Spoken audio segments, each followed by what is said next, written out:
哟，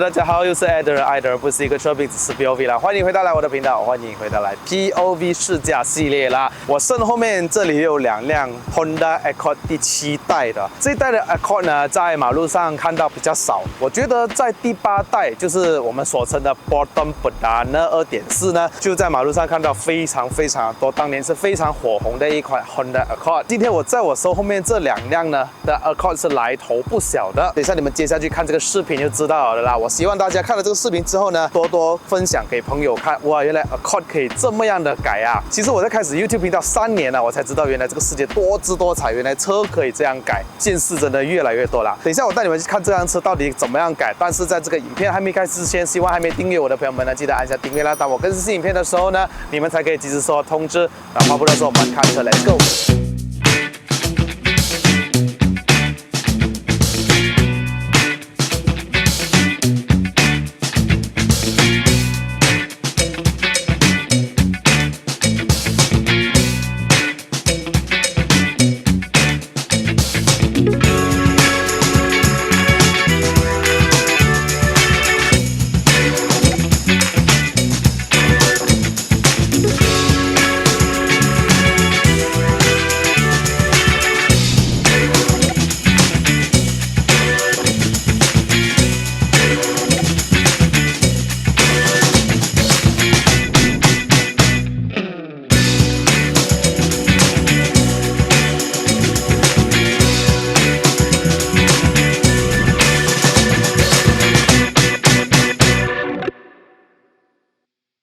这辆 Honda Accord 第7代呢，它的生产在于2002年到2007年，在它隔壁这个也是一样。可是你看到蓝色那辆的这个外形有一点不一样，因为它改日本版的那个 Honda Inspire， 它的版本有点不同啊，车尾啊那些尾翼啊。OK， 我们来说一辆这辆就好了。这辆车是当年是一个2.0版本的车身，当年还有卖2.0、2.4，还有3.0公升的自然吸气引擎。3.0公升是一个 V6， 其余都是4缸的。2.0公升配搭这 K20A6，2.4公升配搭这 K24A4。Pre facelift 是160匹的，可是 facelift 之后呢，它就升级到170匹马力，还有213个牛顿米的扭力。可是，在马来西亚只有配搭着 5-speed automatic， 没有手排的版本。再给你们看一下这个尾巴，你们会觉得很熟悉了的啦哈。想当年这个华盛顿的 Accord， 隔壁那辆是 Inspire， 就有一点稍微的不一样啊，日版版。想当年这辆车2.0公升，它是一个 hydraulic 助力的方向盘，如果是2.4公升是一个 electric power steering 电子助力的，前后都是 double wishbone 双 AB 的。当年的 Accord 很下重本一下，到了第8代之后呢，只有后面是 double wishbone 的，前面是 McPherson。然后现在 Accord 呢，就是后面 Multilink， 前面都不再会看到有什么 double wishbone 的出现了。那这辆车很明显看的是一个家用版是吧？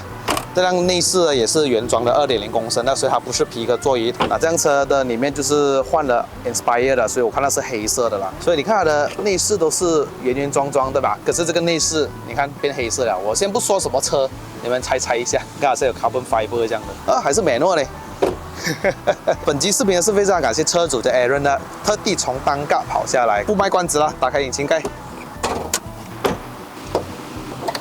哇哦，看到一个红头机嘛？其实这一个年代的 Honda Accord 呢，它是有一个款式叫做 CL7。CL9 呢是2.4公升的，那它是 Non-Type R engine。如果是 CL7 呢，我们叫 Euro R， 没有错。可是它是一个 Type R 的 K20A 2.0公升4缸的自然吸气的引擎，原装有220 PS 左右的，扭力大概210左右啦。那这辆车怎么移植这个 K 载下去呢？其实它的底盘都是跟 CL7 是一样的，所以 Aaron 当时有说这辆车很方便。引擎加 subframe 还有 lower arm 那些全部刚好是直接可以移植在这辆车的，所以那些锚定那些不用改。Honda City 要改 K20A 锚定不对，要另外 custom 锚定，这辆车是完全不用 plug and play。他只要买 CL7 的整个车头的 half guard， 它可以直接下到完所有东西进去，包括 ABS 泵啊、clutch 泵啊那些。这辆车以前是2.0公升，它是一个 hydraulic power steering， 所以它现在也换了 electronic power steering 的。这辆车的引擎也没有改过什么，它只是换了一个 K&N 的 drop-in air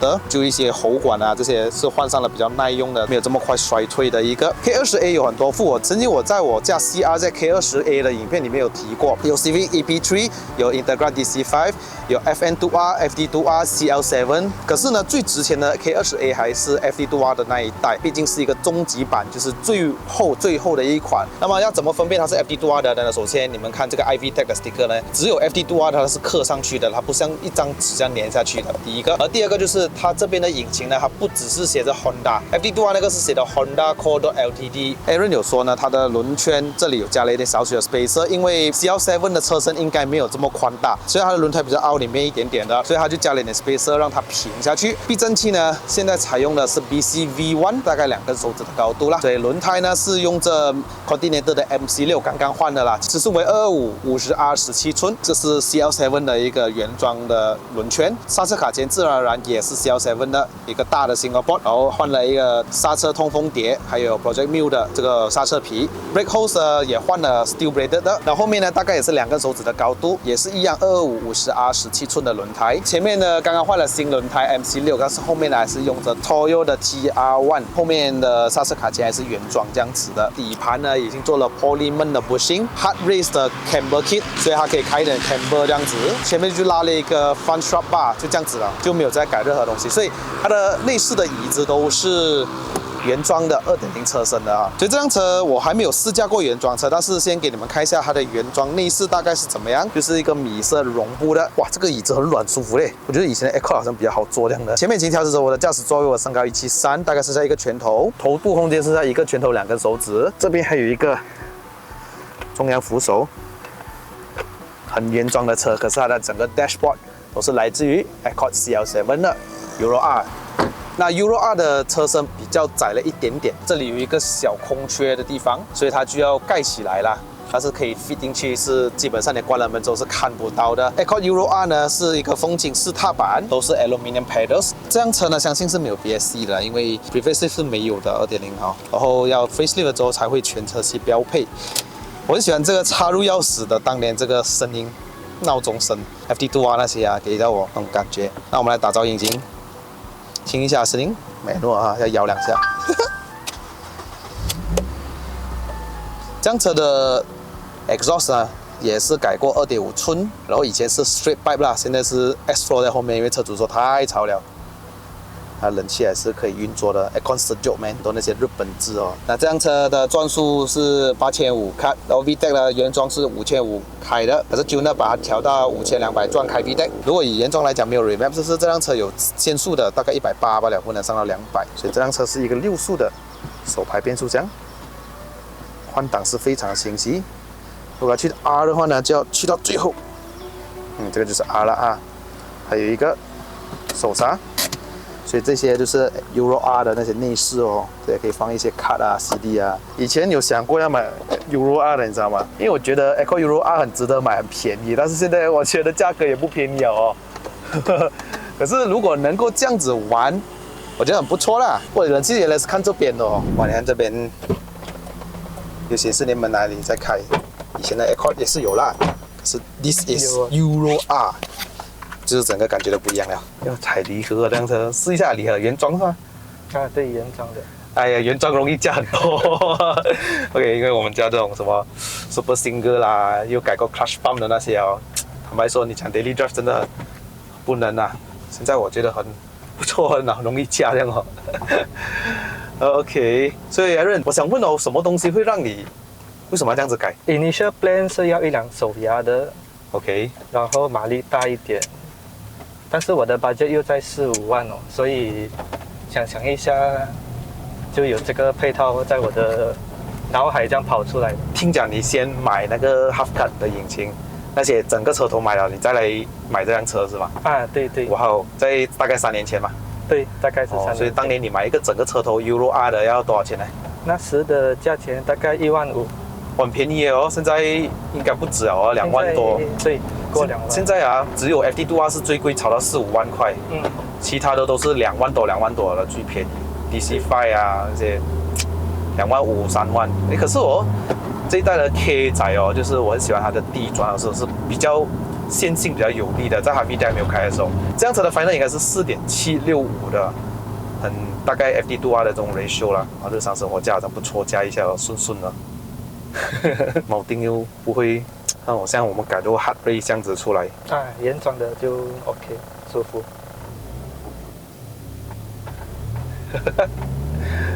一上手，我觉得那皮牌的上手很容易加就对了。那个原装 Cross 就是容易加，它不硬也很软诶。它好像是比 FD2R 软一点点的 ，FD2R 我加过是比较硬一点的，算是。而且 FD2R 的方向盘是 hydraulic 的，这辆车是 electronic power steering， 所以我觉得某个情况是我们在停车的时候啊，那些都很轻盈啊，这个方向盘都是。然后这辆车的方向盘也是来自于CL7的，它是有 SRS airbag 的 Momo steering， 这也是有 Momo 字那边的。FD2R 就没有 Momo 哦，这辆有哦。然后如果是原装的 CL7的话，椅子都是 Recaro 的 ，FD2R 就没有给到你。所以我某个情况呢，对 Accord Euro R 它不是我们在 category 里面的 Type R， 所以它不是红头的标志来的，所以你会看到它的 logo 啊那些没有红头。可是呢，它的引擎是哦，所以有一点尴尬啊，这个身份啊，我到底可以不可以 join Type R？ 我在想，可是它的性能就是可以哦。所以 Aaron， 你这辆车是 Tune 95还是97啊？我 Tune 95。哦 ，OK，Daily Drive 95也是哦。所以 by right， 很多人讲，我驾Type R我应该要打97，其实不一定的啦，是要看你本身喜欢什么。所以如果你是打95的情况呢，建议在这种大热天的时候不要去太绕那个车就是了啊。冷天气晚上的时候是可以啦，但是最近的天气我觉得我很喜欢，晚上特别的冷，我今天早上起来也是特别的冷。所以它这个车没有 speed cut 了啊，现在现在没有 speed cut， 以前180了，对，200匹啊，现在我们有205啊，没有205，扭力大概也是200左右了。对，扭力200。哇，这辆车的油门，风轻式踏板就是容易加。我觉得它的坐姿也挺不错的呀，就好像今天我坐，我不懂是还可以再调低嘛，已经是最低了。我觉得它坐姿好，就是这个挡挂的姿势是很适合我的。如果我可能短脚的话就不同啦。然后我觉得我的手是全部都很方便在加，有一点类似 FD2R 那种。可是你有没有觉得这个 Type R 的牙箱塞车的时候不会累的？对，因为它比较怎样讲啊？我觉得啊，对，它比较短，好像你看我现在在2号牙嘛。如果是真的很慢的情况下，我可以1号牙，我整个离合器是放到完的，给它这样慢慢滑着去，所以我的脚不用一直在踩离合。而且我跟你说，这个离合器哦，你们有驾过阿夏美诺、Myvi美诺的话，Myvi还要重一点。我觉得这个真的像阿夏美诺很轻就好像 FK8这样 ，FK8也是这样的感觉，不会累的。我觉得驾到。Aaron 有说啦，这个车2.0公升呢是以前是跑那个 cable 的，就是吊钢线的油门。2.4的话就是一个电子油门的。可是这辆车因为比较新的 K20A， 所以它也是移植了这一个半电子的这个油门。我觉得还是很敏感一下的，它不会给到你好像新车那种很拖你很慢那种感觉。很快就上个6号牙了，这个就是Type R close ratio 很 close ratio， 所以应该是跑100的时候是3000转，可能等下我们上开高速就知道了。我们来 compressor off， 来听一下它的声音。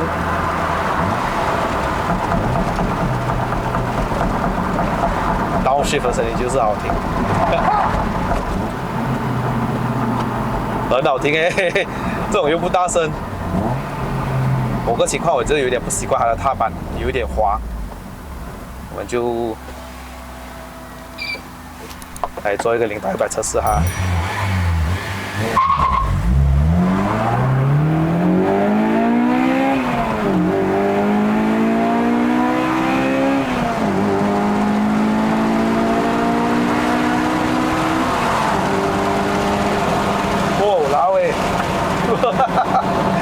其实它没有什么那种贴背感，可是它就是一个顺畅了哦。它其实很快的，你只是 feel 不到它那个我们讲的那个叫什么？那像德波车给到你那种贴背感。哇，你看我差不多白试了，4000转了。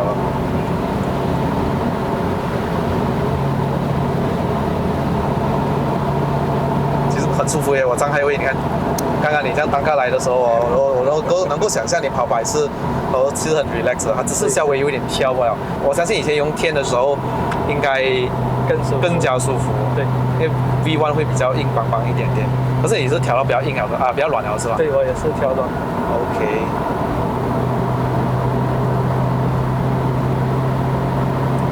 怎么你会突然想到要玩 VTEC 的，不是去玩德波车那种？没有，10年前已经是开始玩。我那时是 SV4，哦，然后调 Euro 1的 engine 下去。哦，那个H22A， OK， 也是红盖来的。哦，再玩到 6 speed 的去 OK 载啊。可是 H22A 好像不怎么样，不是？感觉到。对，它的没有这样高转。7500转红线。它还是有 LSD， 但是它是5度一样。哦，对。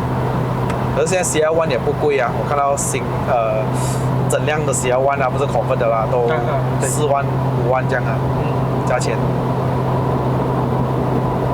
所以这样子的这个未来哦，你还会想要改什么东西？目前 daily 暂时这样子，可能一对椅子跟一个 steering。哦，目前的这个我感觉到好像驾着一个普通的第7代 Accord， 然后换了一点 adjustable 这样子吧，在 highway 这样子驾。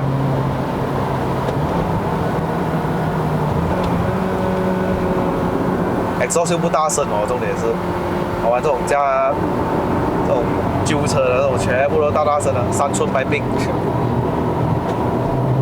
后面是可以 straight 就 straight， 不然的话我们就刚度 mega power 啦，muffler， 不然就一个 JS Racing 啦，JS Racing 是最尖的，我觉得，就是要给人家知道 VTEC 来了就是这样。现在我不是现在我是听到一点点声音之外，我是可以听到 VTEC 开的声音啊。我们来 try 一下 VTEC 开的声音有没有出来了？5200转是吗？对。OK， 踩到完的位置，现在是上坡哈。开，听不是很明显但是你有没有感觉到5200转的时候，好像在开德波这样子，特别有力那个车，而且这辆车 K20A 呢，就在它的高转的时候呢，那个油门特别敏感的，就是我们做hill door 的时候是特别的容易做到，会吃很油嘛那车。这辆如果你时常开的话，可能2000 km 要多up一点哦，大概300 ml。跟我一样咯，也是一样。只要你一直有在拉开 VTEC 高转，对，就会啊。如果没有一直踩的话，其实不用什么加的。对。我的话是上一轮云顶下来我就要加了。好像你的比较严重。多力啊，加一点啊，不是加1litre这样多了。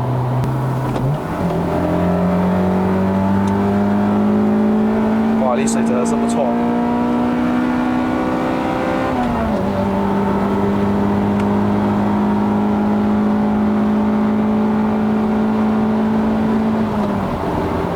原装也是 Helical LSD 哈，1.5 way。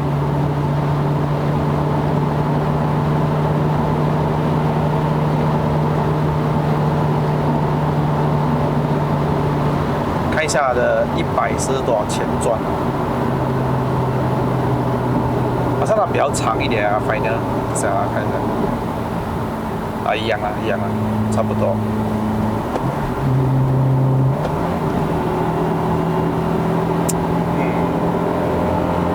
开了。